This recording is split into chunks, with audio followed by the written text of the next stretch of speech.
राम वनवास समय कौशल्यांकर शोक वनवास कथा शुणी कौशल्या जननी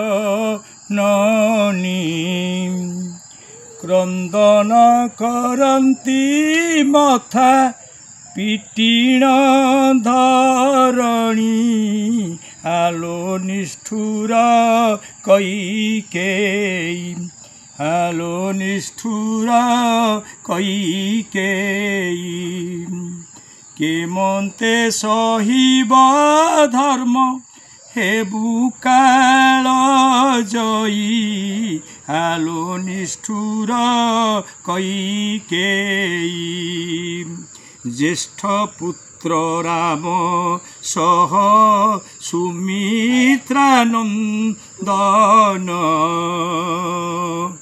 उर्मिला को छाड़ी रही बेटी घोर बन आहे दारुण दैव आहे दारुण दैव भ्रातृप्रीति ताहांकर जगत देखिब आहे दारुण दैव राजर्षि जनक जेबे करसिले बनी स्वर्ण पेटिकारु सीता जात हेले पुणी से जे अनिंद्य सुंदरी से जे अनिंद्य सुंदरी शिवधनु भांगी राम थिले तांकु बरी से जे अनिंद्य सुंदरी तप्त कांचन बरनी सुकोमल पाद कंटकित बने केने से पाद गमिब हृद हुए मो बिदारी हृद हुए मो बिदारी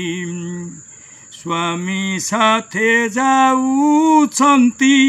पतिव्रता नारी हृद हुए मो बिदारी हृद हुए मो बिदारी कैकेयी कथारे भली हे स्वामी देवता सूर्य वंशे लगाइल कलंकर छिटा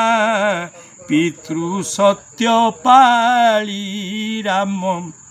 पितृ सत्य पाली राम सिंहासन तेजी जाऊ छंती घोर बन पितृ सत्य पाली राम जदि निज पुत्र होई थान्ते लोकई केई 14 बरस बने थान्तु की पठाई धर्म थिले हेब साहा धर्म थिले हेब साहा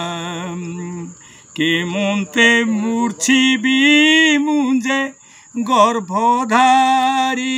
माँ धर्म थिले हेब साहा धर्म थिले हेब साहा जाओ राम लई क्षण जनक नंदिनी जाओ राम लई क्षण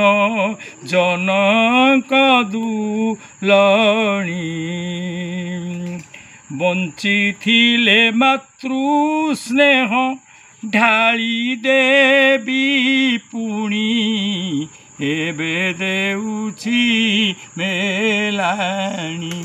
ଏବେ ଦେଉଛି ମେଲାଣି ଭାସେ ଦିନ କାରଣ ସ୍ମରି ରଘୁମଣି ଏବେ ଦେଉଛି ମେଲାଣି ଏବେ ଦେଉଛି ମେଲାଣି। ଜୟ ଶ୍ରୀରାମ।